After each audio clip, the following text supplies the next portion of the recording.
नमस्कार मंडळी, मी संध्या सप्रे. यूट्यूबवरील अमृताचे दोहे या माझ्या आध्यात्मिक चॅनलमध्ये मी तुम्हा सगळ्यांचं मनापासून स्वागत करते. आपण भागवत पुराण बघत आहोत. आजचा एपिसोड हा भागवत कथा पुराण एपिसोड 8 आहे. या एपिसोडमध्ये आपण काय बघणार आहोत ते थोडक्यात बघूया. यामध्ये भागवताची 10 लक्षणं येतील. त्याचप्रमाणे ब्रह्मदेवाला भगवंतांनी काय उपदेश केला, सृष्टी रचना कशी निर्माण करायला सांगितली हे आपण बघूया. भगवंतांनी ब्रह्मदेवाला चतुश्लोकी भागवत कसं सांगितलं, काय सांगितलं हे जाणून घेऊ. माया म्हणजे काय हे आपण जाणून घेऊ आणि बरंच काही. तेव्हा सुरुवात करते भागवत कथा पुराण एपिसोड 8. एपिसोडला सुरुवात करण्यापूर्वी मंगलाचरण म्हणून मी सुरुवात करते. श्रीमं महागणाधिपतये नमः. वक्रतुंड महाकाय सूर्यकोटी समप्रभ. निर्विघ्नं कुरु मे देव सर्वकार्येषु सर्वदा. नमो देवे महादेवे शिवाये सततं नमः. नमः प्रकृते भद्राये नियतः प्रणता स्मताम्. समचरण सरोजं सान्द्र नीलाम्बुदाभं. जगन्विहित पाणिं मण्डनं मण्डनानां. तरुण तुलसीमाला कंधरं कंजनेत्रं. सदयधवलहासं विठ्ठलं चिन्तयामि. आदो देवकी देवी गर्भजननं गोपी गृहे वर्धनं. मायापूतन जीवितापहरणं गोवर्धनोद्धारणं. कंसच्छेदन कौरवादि हननं कुन्ती तनूजावनं. एतद्भागवतं पुराणकथितं श्रीकृष्ण लीलामृतम्. सच्चिदानंद रूपाय विश्वोत्पत्त्यादि हेतवे. तापत्रय विनाशाय गोविंदाय नमो नमः. कृष्णाय वासुदेवाय हरये परमात्मने. प्रणतक्लेशनाशाय गोविंदाय नमो नमः.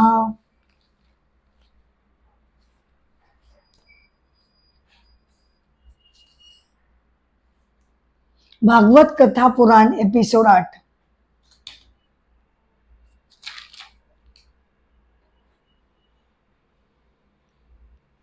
प्रत्यक्ष भगवान श्रीकृष्ण जे सृष्टी करता आहेत त्यांनीच ब्रह्मदेवांना प्रगट केलं. भगवान श्रीकृष्ण श्री क्षीरसागरामध्ये शयन करत असताना त्यांच्या नाभीमधून एक कमळ उगवलं आणि त्या कमळामध्ये चतुर्भुज ब्रह्मदेव तिथे बसलेले होते. ब्रह्मदेव जेव्हा प्रगट झाले तेव्हा ते सगळीकडे बघू लागले. आपण कशासाठी आलोय, आपल्याला काय करायचंय हे त्यांना जरा थोडा वेळ समजेना. ते इकडे तिकडे बघू लागले. तेवढ्यात त्यांच्या कानावर तप तप तप तप असा अस्पष्ट आवाज त्यांच्या कानावर आला. म्हणजे मला तप करायला सांगितलं गेलेलं आहे हे त्यांनी ठरवलं आणि त्याप्रमाणे अगदी मनापासून निश्चयपूर्वक भगवंतांची आराधना करण्यासाठी ते तपस्येला बसले. आणि थोडे थोडके नाही बर का, 1000 वर्ष त्यांनी तपस्या केली. आणि त्यांच्या त्या कठोर तपस्येनं भगवान त्यांच्यावर प्रसन्न झाले आणि त्यांनी आपलं अत्यंत सुंदर तेजस्वी रूपाचं दर्शन त्यांना दिलं. आणि ते म्हणाले की बोल, मी तुझ्यावर प्रसन्न झालेलो आहे, तुला काय वर मागायचा ते तू माग. तेव्हा ब्रह्मदेव म्हणाले की मला सगुण निर्गुण ध्यान स्वरूप तुम्ही मला सांगा. तसंच सृष्टीची रचना मी कशा प्रकारे करायला पाहिजे आणि ती करत असताना मला तुमचा जराही विसर पडता कामा नये असं पण तुम्ही बघावं अशी माझी नम्र विनंती आहे. मग त्यांच्या त्या विनंतीप्रमाणे भगवंतांनी त्यांना चतुश्लोकी भागवत सांगितलं. म्हणजे पहिलं जे आद्य भागवत होतं ते भगवंतांनी ब्रह्मदेवाला सांगितलं आणि ते चतुश्लोकी होतं. मग पुढे ते भागवत ब्रह्मदेवांनी त्यांचा मानसपुत्र नारद यांना सांगितलं. परंतु भागवताचा प्रसार करणं नारदांना जमलं नाही, कारण ते 3 लोकांमध्ये संचार करत असल्यामुळे त्यांना त्यासाठी सवड झाली नाही. मग नारदांनी महर्षी व्यासानं सांगितलं. जेव्हा पहिल्यांदा सांगितलं तेव्हा ते ग्रंथ निर्मिती पुराण निर्मितीमध्ये होते, त्यामुळे ते करू शकले नाही. परंतु महाभारताची निर्मिती केल्यानंतर महर्षी व्यासांना जेव्हा उद्विग्नता आली, दुःख निर्माण झालं, काय आपल्या हातनं राहिलंय अशी हुरूर लागली, तेव्हा नारदांनी महर्षी व्यासांना भागवत पुराण सांगितलं. आणि मग त्यांनी महर्षी व्यासांनी भागवत पुराण विस्तृतपणे त्याची रचना केली आणि आपल्या पुत्राला शुकदेवाला त्यांनी सांगितलं. हे चतुश्लोकी भागवत हे नेमकं काय आहे, 4 श्लोकामध्ये भगवंतांनी काय सांगितलंय हे आपण बघूया.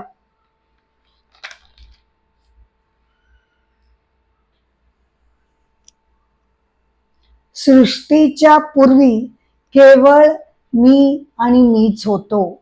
पहिल्या श्लोकामध्ये म्हणजे द्वितीय स्कंदामध्ये 32वा श्लोक. सृष्टीच्या पूर्वी केवळ मी म्हणजे परमेश्वर, सर्व जगाचा नियंता निर्माता, केवळ मी आणि मीच होतो. ना तेव्हा स्थूल जग होतं, ना तेव्हा सूक्ष्म जग होतं.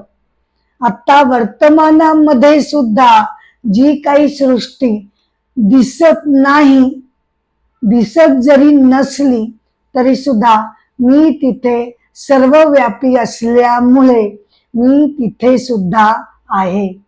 आणि जिथे सृष्टीच्या रूपात मी प्रतीत होतो तिथे सुद्धा त्या सृष्टीच्या अंतर्गत मी असतोच असतो. जगत जेव्हा प्रत्यक्ष दिसते तेव्हा सुद्धा मीच असतो आणि जेव्हा ते दिसत नाही तेव्हा सुद्धा मीच असतो.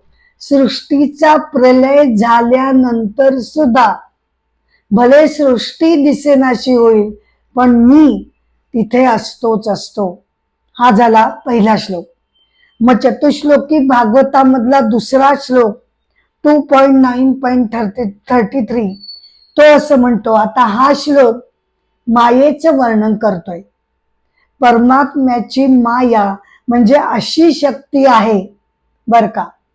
परमात्म्याची माया म्हणजे अशी शक्ती आहे की जिच्यामुळे सत्ताहीन पदार्थ सुद्धा सत म्हणजे आहे असं आपल्याला वाटतं.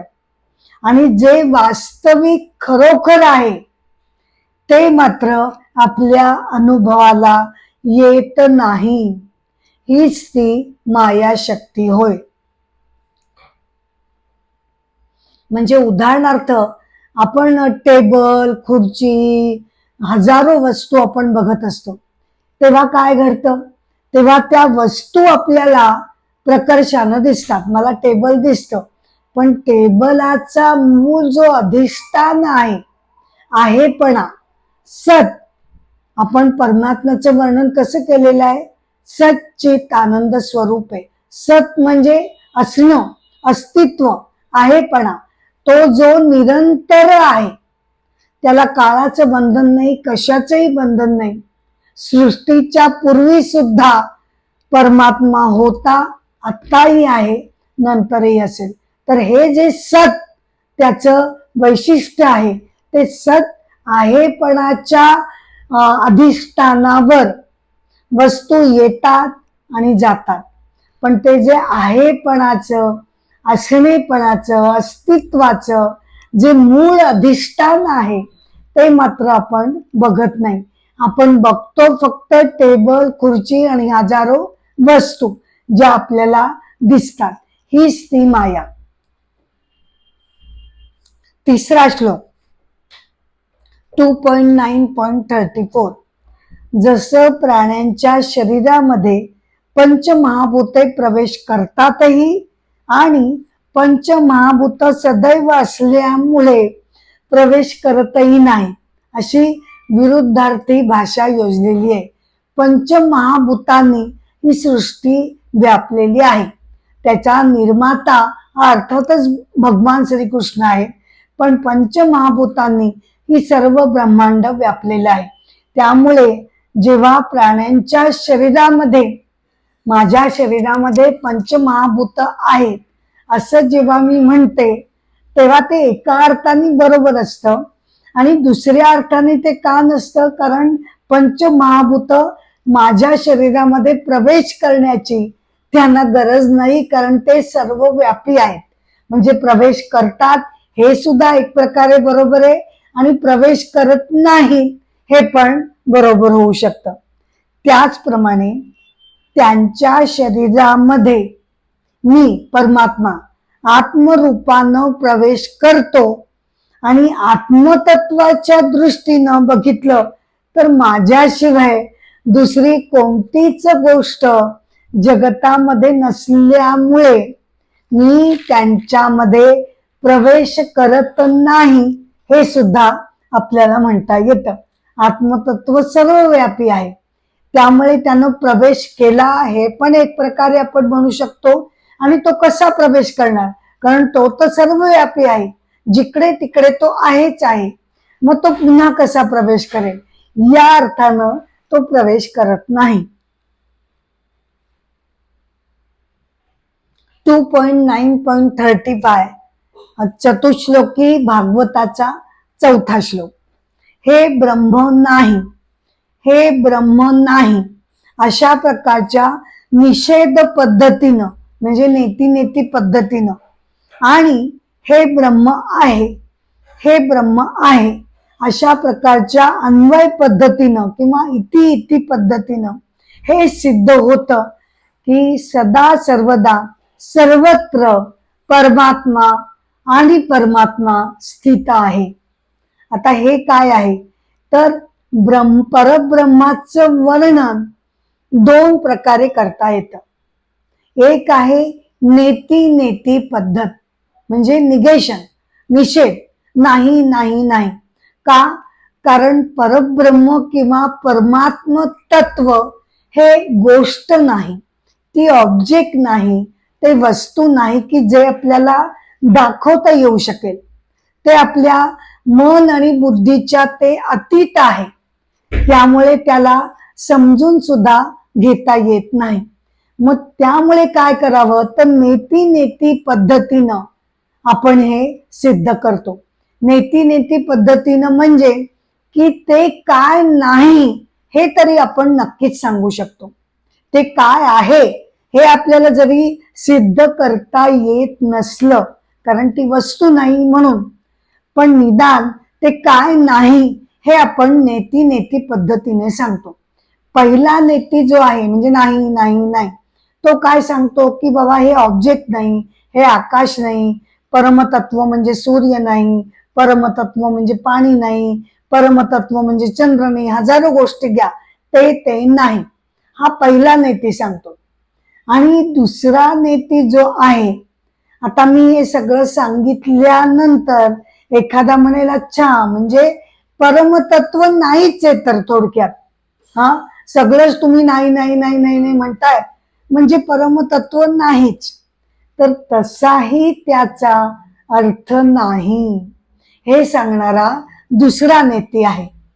म्हणजे ते आपल्याला सांगता येत नाही, त्याबद्दल बोलता येत नाही, ते सिद्ध करता येत नाही, पण तरी सुद्धा म्हणजे ते नाही असा त्याचा अर्थ होत नाही हे सांगणारा दुसरा नेती. आता ही झाली निषेध पद्धत. यालाच भागवतामध्ये अन्वय व्यतिरेक पद्धत असंही म्हटलं जातं. निषेध पद्धत किंवा नेती पद्धत याला व्यतिरेक असं म्हटलं जातं. आणि अन्वय म्हणजे काय, इति पद्धत नेतीच्या बरोबर विरुद्ध. नेती काय सांगतो, हे नाही, ते नाही, ते नाही, ते नाही, ते नाही. तर इति इति किंवा अन्वय काय सांगतो, हे आहे. हो, आकाश त्याच्यामध्ये परमतत्व आहे. पाणी, हो, त्याच्यामध्ये परमतत्व आहे. ही व्यक्ती, हो, त्याच्यामध्ये, त्याच्या शरीरामध्ये ते परमतत्व आहे.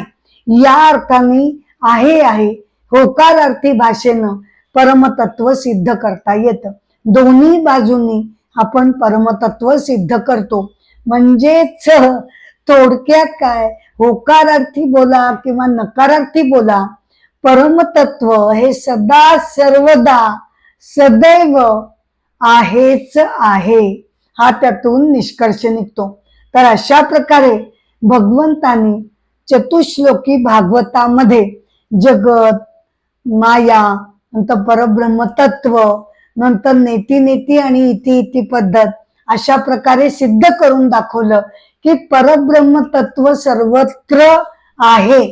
आणि साधकानं आणि भक्तानं जे काही जाणून घ्यायचंय ते हेच जाणून घ्यायचंय की परमात्मा सर्वव्यापी आहे, सर्वांमध्ये तो आहे.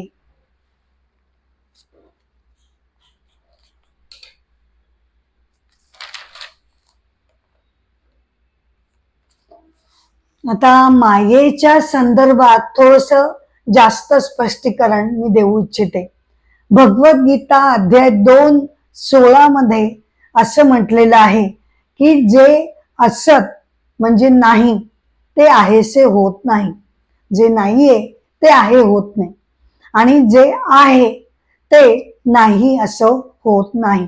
असा तत्वज्ञानी पुरुषानं अंत बघितलेला आहे आणि त्याच्या स्वरूपाचा निर्णय केला आहे.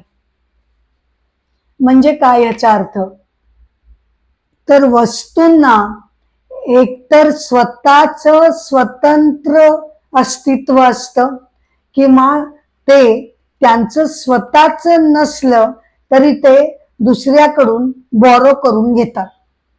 बर का, उदाहरणार्थ अग्नीला स्वतःची अशी उष्णता आहे. आपण पातेलं जेव्हा पाण्याने भरलेलं अग्नीवर ठेवतो तेव्हा पातेल्याला स्वतःची उष्णता नसते, पण तो ती अग्नीकडून बॉरो करतो आणि पातेलं गरम होतं. वस्तूला किंवा व्यक्तीला किंवा जगतातील प्रत्येक गोष्टीला स्वतःच वेगळं स्वतंत्र अस्तित्व नाही. अगदी चंद्र सूर्य जरी बघितले, भले ते 10, 15, 20 लाख वर्षांनी ते नष्ट होतील, पण इथे प्रत्येक गोष्ट ही काही काळानंतर नष्ट होते, कारण कुणालाही त्याची स्वतःची वेगळी अशी स्वतंत्र अस्तित्व सत्ता नाही. आपण प्रत्येकानं, जगतातील प्रत्येक व्यक्तीनं, प्रत्येक जीवानं, प्रत्येक गोष्टीनं हे जे एक्झिस्टन्स आपलं आहे, आपलं अस्तित्व, ते अस्तित्व आपण बॉरो केलेलं आहे. परमतत्वाचं जे सत, असणेपणा, आहेपणा, अस्तित्वपणा, हे जे त्याचं वैशिष्ट्य आहे ते सत आपण बॉरो केलेलं आहे. आणि बॉरो केलेलं असल्यामुळे आपल्याला कधी ना कधी ते परत करावं लागतं. त्यामुळे माझं स्वतःच नसल्यामुळे मी कितीही ठरवलं तरी चिरंतन मी राहू शकत नाही. कधी ना कधीतरी माझा जो देह नष्ट होणार आहे तो नष्ट होणार आहे. फक्त त्यातलं ईश्वरीय तत्व त्याला हे लागू पडत नाही. ते मात्र सदैव होत आहे आणि राहील. त्याच्यावरचं जे कव्हर आहे शरीर मनाचं, ते कव्हर त्याला मृत्यू आहे, परंतु आपल्या ईश्वरीय तत्वाला स्वतःच अस्तित्व असल्यामुळे ते चिरकाल टिकणार आहे. जे बॉर्ड एक्झिस्टन्स असतं ते येतं आणि जातं, काही काळापुरतं असतं आणि मग त्यानंतर ते विलय पावतं. मी जन्माला आल्यानंतर माझं अस्तित्व सुरू झालं मधल्या काही काळापर्यंत ते आहे आणि जेव्हा मृत्यू येईल तेव्हा ते नष्ट होऊन जाईल. आता माया हा जो परब्रह्माचा घटक आहे, शक्ती आहे, तिला मग कोणत्या कॅटेगरीमध्ये बसवायचं? ती सत आहे का असत आहे? सत म्हणजे जे सदैव आहे आहे आहे, त्याच्यामध्ये तर माया काही बसू शकत नाही. माया म्हणजेच हे जगत, ही सृष्टी. सृष्टी विनाशी आहे, कधी ना कधीतरी ती नाश पावणार आहे. प्रकृतीला स्वतःच असं अस्तित्व नाही, ते तिनं परमात्म्याकडनं घेतलेलं आहे. त्यामुळे प्रकृती, माया, सृष्टी, ब्रह्मांड यांना सत म्हणता येत नाही. मग ते असत आहे का? असत पण धड म्हणत नाही, कारण आपल्याला माया सृष्टी दिसते, आपल्याला ब्रह्मांडाचा अनुभव येतो, प्रत्यक्ष डोळ्यांनी आपण हे जग बघतो, अनुभवतो, इंटरॅक्शन करतो. मग अशा जगताला असत किंवा असत्य हे तरी कसं म्हणायचं? म्हणून मग ते मधल्या कॅटेगरीमध्ये येतं. धड ते सत नाही माया आणि धड ती असत्य नाही, तर ती मिथ्या या कॅटेगरीमध्ये येते. मिथ्या म्हणजे खोटं नाही, मिथ्या म्हणजे खोटं अजिबातच नाही. कारण जे आपल्याला अनुभवायला येतं त्याला मिथ्या खोटं कसं म्हणून चालेल? मिथ्या या अर्थानं म्हटलं गेलं मायेला की तिचं जे अस्तित्व दिसतं ते तिचं नाही, ते बॉरोड आहे, काही काळापुरतं आहे. या जगतातील प्रत्येक गोष्ट विनाशी आहे, बदलणारी आहे, क्षणभंगूर आहे. या अर्थानं मायेला मिथ्या म्हटलं जातं. त्यामुळे सत आणि असत याचा मधला जो प्रकार आहे, ज्या गोष्टी बॉरोड एक्झिस्टन्स घेतात त्यांना मिथ्या का? कारण ते त्यांचं स्वतःच नाही म्हणून मिथ्या असं म्हटलं जातं.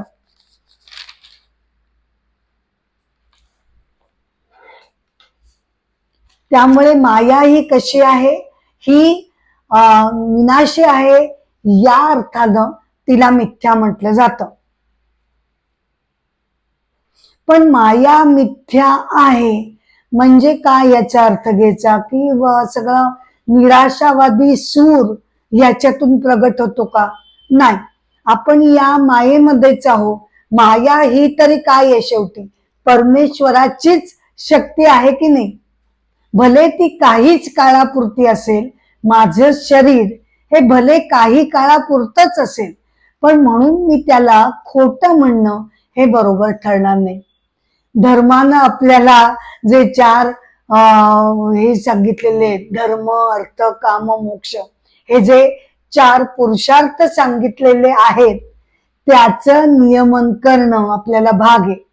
आपल्याला जो दुर्लभ असा मनुष्य जन्म मिळालाय तो केवळ माया खोटी आहे, हे जगत खोट आहे, मिथ्या आहे, हे आपल्याला निराशाजनक वाटावं म्हणून हे सांगितलेलं नाही, तर केवळ तत्वता माया कशी आहे हे सांगण्यासाठी हे सांगितलेलं आहे. त्याचा अर्थ आपण निष्क्रिय राहावं, उदास व्हावं, या जीवनाला काही अर्थ नाही असं म्हणत सुस्कारे टाकत बसावं असा त्याचा अर्थ नाही. दुर्लभ मनुष्य जन्म मिळालाय त्या बाबतीत आपण परमेश्वराशी कृतज्ञ राहून आपल्या परीने, आपल्या क्षमतेप्रमाणे आपण आपलं जीवन सुसार्थकी लावण्याचा मनापासून प्रयत्न केला पाहिजे. म्हणूनच माया ही काही सर्वस्वी वाईट नाही बर का. माया ही सर्वस्वी वाईट नाही, तिचे दोन प्रकार पडतात, विद्या माया, अविद्या माया. विद्या माया म्हणजे जेव्हा आपलं मन शांत असतं, आपल्या मनामध्ये सत्व गुण हे वाढीला लागलेले असतात, अशी ही सत्वगुणी शुभगुणी माया ही चांगलीच ठरते. ती आपल्याला मोक्षाची वाटचाल करायला लावते, अशी ही शुभ विद्या माया. आणि अविद्या माया म्हणजे काय की जेव्हा आपल्या मनातले विकार भरपूर वाढलेले असतात, राग, लोभ, मत्सर, द्वेष या विकारांनी आपण पिढून गेलेला असतो, तेव्हा त्या विकारांना अविद्या माया असं म्हटलं जातं आणि ती साहजिकच आपल्याला संसाराकडे लोटून देते. पण माया तत्वतः वाईट नाही. तिच्यात जसे रजोतमो गुण आहेत तसाच अत्यंत शुभ, अत्यंत पवित्र, अत्यंत मंगल सत्व गुण सुद्धा आहेच आहे. म्हणजे आपल्यावर शेवटी ते ठरतं की कोणते गुण माझ्यामध्ये जास्त प्रकर्षानं हे उदयाला आले पाहिजेत. त्याप्रमाणे माझ्या व्यक्तिमत्वाचा विकास घडतो आणि त्याप्रमाणे माझ्या आयुष्याचं ध्येय ठरतं.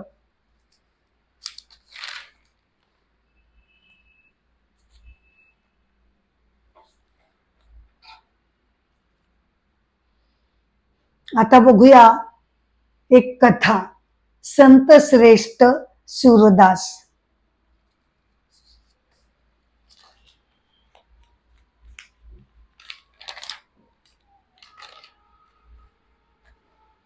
संत श्रेष्ठ सूरदास, जन्म 1483, मृत्यू 1570, गाव सिद्धी फरीदाबाद.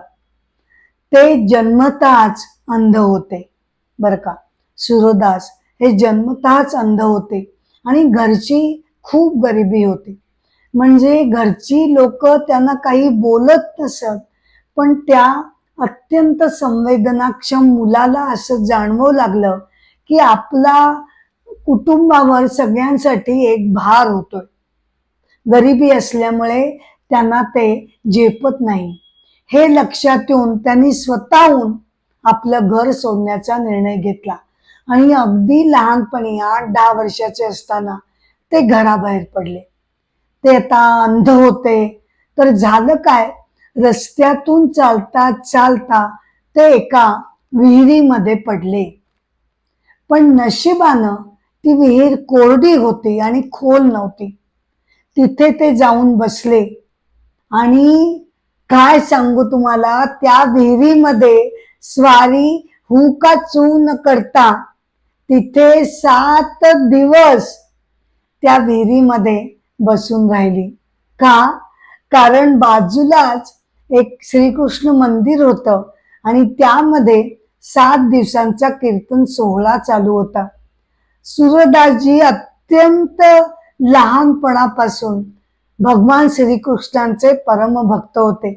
त्यामुळे ते अगदी त्या कीर्तन भजन ऐकण्यामध्ये तल्लीन होऊन गेले.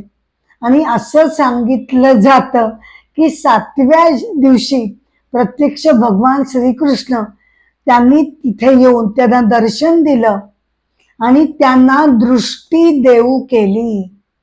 केवढी मोठी घटना घडली बघा.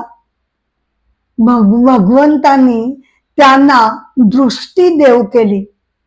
परंतु सूरदासजींनी अगदी नम्रपणानं एक वार भगवंतांना डोळे भरून बघून घेतलं त्या दृष्टीमुळे आणि नंतर ते त्यांना नम्रपणे म्हणाले, या जगामध्ये येऊन केवळ तुमचं दर्शन होणं हे सगळ्यात परमोच्च ध्येय आहे, परमोच्च आनंद आहे. तो मला प्राप्त झालाय. आता मला दृष्टीची गरज नाही असं त्यांनी सांगितलं आणि दृष्टीचं परत केली. त्यानंतर मग ते यमुनेच्या तीरी गेले आणि तिथे कीर्तन भजन करू लागले. ते इतक्या सुमधुर आवाजात आर्तपणे कीर्तन करत असत की बघता बघता त्यांची कीर्ती वल्लभाचार्यांच्या कानावर गेली आणि त्यांनी तिथे येऊन त्यांचं कीर्तन ऐकलं आणि मग त्यांना घेऊन ते श्रीनाथजीच्या मंदिरामध्ये आले. श्रीनाथजीच्या मंदिरामध्ये 8 जणांचं कीर्तन संप्रदाय होता, त्याच्यामध्ये त्यांना मुख्य केलं गेलं. अशा प्रकारे संत श्रेष्ठ सूरदास यांनी आपलं संपूर्ण जीवन भगवान श्रीकृष्णांच्या चरणी अर्पण केलेलं होतं आणि अनेक भावपूर्ण सुमधुर अभंग रचना त्यांनी निर्माण केलेल्या आहेत.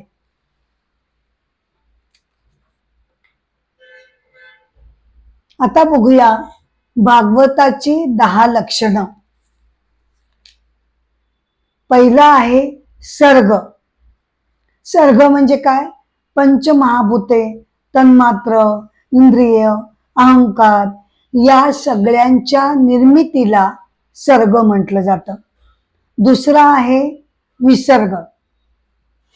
जी चराचर सृष्टी निर्माण होते बर का, आणि मनुष्य निर्मित सृष्टी जी निर्माण होते त्याला विसर्ग असं म्हटलं जातं. तिसरा भागवताचा विषय आहे स्थान.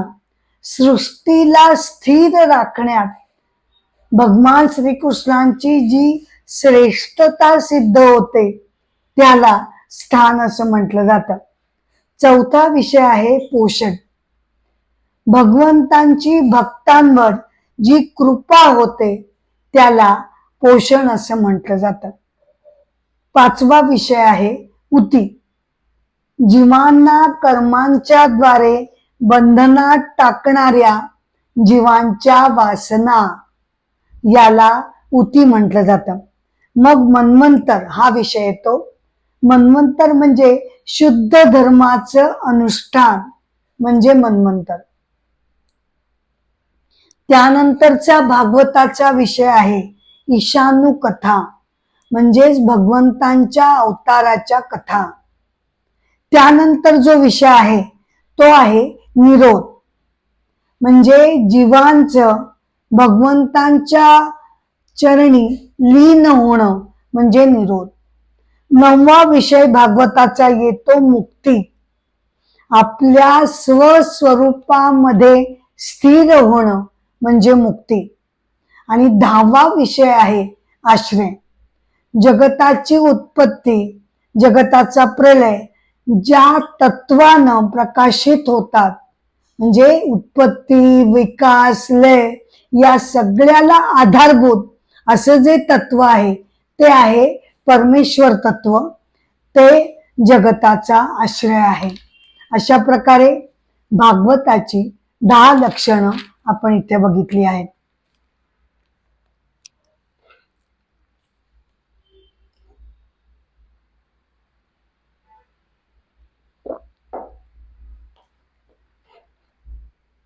आता आपण चिदाभास आणि अहंकार या अध्यात्मातल्या 2 अत्यंत महत्वाच्या संकल्पना आहेत त्याबद्दल जाणून घेऊ.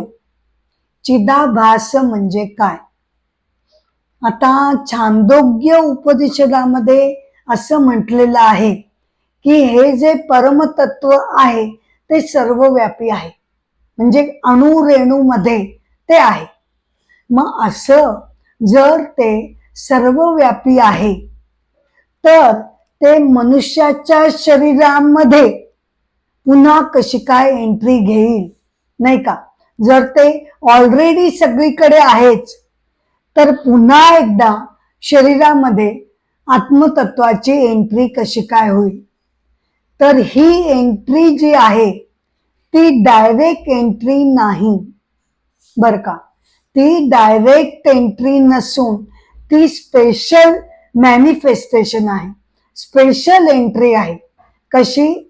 तर त्यासाठी अध्यात्म असं सांगतं की जी परमतत्वाची एंट्री होते ती प्रतिबिंबाच्या स्वरूपामध्ये होते. आता यासाठी प्रतिबिंब किंवा अहंकार रूपी किंवा मनरूपी आरशामध्ये चैतन्य ऑलरेडी असलेल्या आत्मतत्वाचं प्रतिबिंब आपल्या मनरूपी आरशामध्ये पडतं, असा अध्यात्माचा सिद्धांत आहे. आता मनरूपी किंवा अहंकार रूपी आरसा ही संकल्पना काय आहे? तर त्याला सूर्याचं उदाहरण देता येईल. सूर्य आकाशामध्ये तळपत असतो, तो दगडावरही पडतो आणि त्याचा प्रकाश तलावामध्ये सुद्धा पडतो, बरोबर? पण दगडामध्ये पडल्यावर त्याचा प्रकाश, त्याचं प्रतिबिंब दगडामध्ये पडत नाही। या उलट तलावामधील पाण्यामध्ये सूर्याचं प्रतिबिंब आपल्याला बघायला मिळतं। अगदी त्याचप्रमाणे आपल्या मनाची अशी क्षमता मानली गेली आहे की त्यामध्ये आपल्यातील असलेल्या आत्मतत्वाचं प्रतिबिंब मनामध्ये पडतं आणि त्यामुळे मन हे जागृत होतं। कसं आहे ना की आत्मतत्वाची अनुभूती मला आत्ता नाही, बरोबर, पण मला माझं शरीर कळतं, मन कळतं, बाजूचं जगत कळतं, जगाचे व्यवहार समजतात। हे कसे कळतात? कारण माझ्या मनामध्ये असलेली ज्ञान ग्रहण करण्याची क्षमता ही मला समजते। माझं मन हे सगळ्या गोष्टींचं ज्ञान हे घेऊ शकतं। मग हे कसं काय घेऊ शकतं मन? कारण शरीर आणि मन हे प्रकृतीनं आलेले घटक आहेत। त्यामुळे शरीर आणि मन हे प्रकृतीचे घटक आहेत, ते जड आहेत। ही जी समजून घेण्याची ग्रहण क्षमता त्यांच्यामध्ये मग कशी काय आली?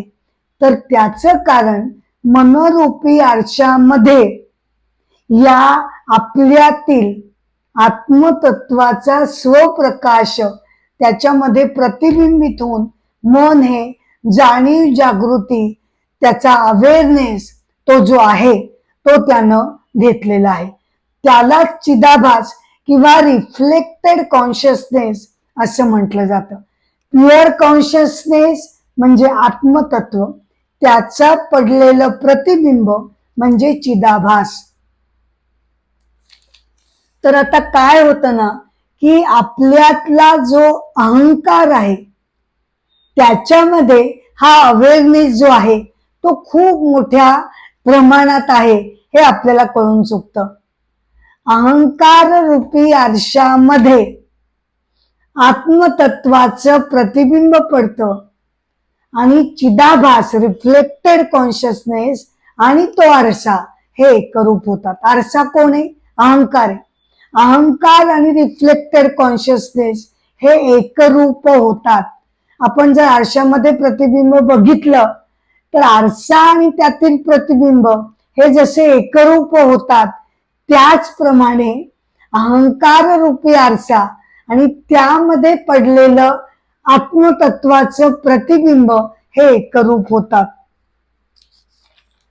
आपला आत्ताचा नेहमीचा जो अवेअरनेस आहे, मनाचा जो अवेअरनेस कॉन्शियसनेस जो आहे की ज्याच्यामुळे मला समजतं, मी ज्ञान घेते, मी वाचते, मी बोलते, मी खाते, या ज्या सगळ्या गोष्टी मी समजून उमजून करते, हा आहे रिफ्लेक्टेड कॉन्शियसनेस, मनाला मिळालेला बॉरोड अवेअरनेस।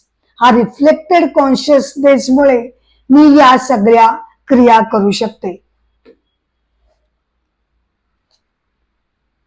तर अशा प्रकारे चिदाभास आणि अहंकार याचं स्वरूप काय हे आपण जाणून घेतलं। अहंकार ही आपल्या मनाची एक क्रिया आहे। म्हणजे मी तोंडाने काही खाते, जिभेने त्याचा स्वाद घेते, पण माझ्यातला अहंकार हे सगळी क्रिया गोळा करून म्हणतो मी हे खाल्लं। सगळ्या क्रियांना एकत्रित करून त्याच्यावर स्वामित्व गाजवणारा हा तो अहंकार आहे।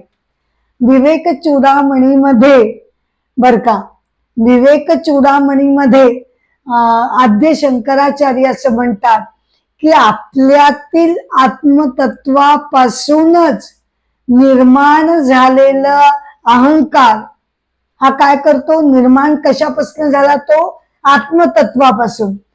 पण ज्याच्यापासून तो निर्माण झाला त्याला बाजूला सारून अहंकारच पुढे पुढे करत असतो। जसं त्याला त्यांनी उपमा दिली की सूर्यप्रकाशामुळेच ढग निर्माण होतात, पण सूर्यामुळे आता आपण या एपिसोडमध्ये बघितलं की हे परमतत्व सर्वव्यापी आहे। मायेची वैशिष्ट्य आपण बघितली। याच्यावरून मला तुम्हाला एक कठोपनिषदामधली एक कथा तुम्हाला सांगावीशी वाटते. कठोपनिषदामध्ये नचिकेत नावाच्या मुलानं याच आत्मतत्वाचा शोध घेण्याचा प्रयत्न केला. आपल्यातील वसलेल्या ईश्वरीय तत्वाला जाणून घेण्यासाठी नचिकेतानं प्रयत्न केले, ते आपण जाणून घेऊ. गौतम ऋषींच्या वंशामध्ये वाजश्रवा नावाचे ऋषी होते. ते विश्वाजित यज्ञ करत असत बर का. तर त्यांच्याच वंशजांमध्ये उद्दालक ऋषींनी एकदा विश्वाजित यज्ञ त्या यज्ञाला आरंभ केला. तेव्हा त्यांचा मुलगा नचिकेत बाजूलाच बसून ते यज्ञ सोहळा बघत होता. त्यानं असं ऐकलं की विश्वाजित यज्ञामध्ये ऋषींनी आपल्या सर्वस्वाचं दान करायचं असतं. त्यामुळे त्याला असं वाटून गेलं की आपण आपल्या वडिलांचं सर्वस्व आहोत. मग आपले वडील गायी इतर काही गोष्टी जशा दान करत होत्या तसंच ते मला सुद्धा दान करणार की काय. आणि म्हणून त्यानं 2दा 3दा यज्ञ याग चालू असताना आपल्या वडिलांना प्रश्न केला की तुम्ही माझा सुद्धा तुम्ही दान करणार का. उद्दालक ऋषींना अतिशय राग आला की हा किती मध्ये मध्ये मध्ये मध्ये विघ्न आणतोय. आणि ते एकदम चिडून बोलून गेले, थांब, तू मला खूप त्रास देतोयस, मी तुला यमराजालाच देऊन टाकतो. ते बोलून गेले, पण नंतर मात्र त्यांचा जीव चरकला आणि ते काय करावं त्यांना काही सुचेना. पण नचिकेत मात्र त्यानं ठरवलं की आपले वडील बोलून गेलेत ना की तुला यमराजाकडे देतो, तर मला आता यमराजाच्या लोकी जाऊन त्याला भेटणं भाग आहे. असं म्हणून नचिकेत त्यानं वडिलांनाच आश्वासन दिलं की काही काळजी करू नका, मी सुखरूपपणे परत येईन. आणि मग तो यमराजाच्या लोकी गेला. परंतु यमराज तेव्हा 3 दिवस बाहेर होते. मग या मुलानं 3 दिवस अन्न पाणी न घेता त्याच्या घराच्या बाहेर दरवाजावर तो उभा राहिला. 3 दिवसानंतर यमराज घरी आले आणि त्यांना कळलं की हा लहानगा मुलगा आपली वाट बघत होता. त्यांनी त्याला म्हटलं की बाळा, तू माझ्यासाठी 3 दिवस अन्न पाणी न घेता तू माझी वाट बघत राहिलास, तू 3 वर या बदल्यात माझ्याकडनं मागून घे. मग पहिला वर नचिकेतानं असा मागितला की माझे वडील बर का, माझे वडील माझ्यावर चिडलेले आहेत, मी आता जेव्हा घरी परत जाईन तेव्हा त्यांचा क्रोध शांत झालेला असू दे. मग दुसरा वर त्यानं मागितला की ज्ञानी लोक अग्निविद्येच्या सहाय्यानं स्वर्ग प्राप्ती करतात, तर ती अग्निविद्या काय आहे ती आपण मला शिकवावी. आणि मग तिसरा वर त्यानं मागितला की मनुष्याचा मृत्यू झाल्यानंतर बर का, मनुष्याच्या मृत्यूनंतर त्याच्यातील आत्मतत्वाचं नेमकं काय घडतं. या लहानग्या मुलाकडून हा असा मोठा गंभीर प्रश्न ऐकल्यावर यमराज अगदी स्तिमित होऊन त्याच्याकडे बघू लागले. मग ते म्हणाले की बाळा, ह्या प्रश्न सोडून तू काही माग, मी तुला काहीही देतो, संपत्ती देतो, धन देतो, वैभव देतो, पण हा प्रश्न तुम्हाला विचारू नकोस. पण यमराज जणू त्याची परीक्षाच बघत असावेत. तो आपल्या निश्चयावर ठाम राहिला आणि त्यानंतर त्याची ती इच्छा बघून यमराजांनी त्याला साक्षात आत्मज्ञानाची प्राप्ती करून दिली. तर असा हा नचिकेत, त्याची ही प्रेरणादायी गोष्ट. त्याच्या या कथेनं भागवत कथा पुराण एपिसोड 8 मी इथे समाप्त करते. मी समाप्त करत असले तरी सुद्धा मी विनंती करते की कृपया अमृताचे डोही या YouTube वरील माझ्या आध्यात्मिक चॅनलला तुम्ही कृपया शेअर करावं, लाईक करावं, सबस्क्राईब करावं ही माझी नम्र विनंती आहे. भागवत पुराण कथा नेक्स्ट एपिसोड मी लवकरच तुमच्या भेटीला घेऊन येईन. या एपिसोडची सांगता मी गजर करून करत आहे. पुंडलिक वरदा हरी विठ्ठल, श्री ज्ञानदेव तुकाराम, पंढरीनाथ महाराज की जय, राजाधिराज रामचंद्र महाराज की जय, भगवान गोपाल कृष्ण महाराज की जय, मंगल मूर्ति मोरया,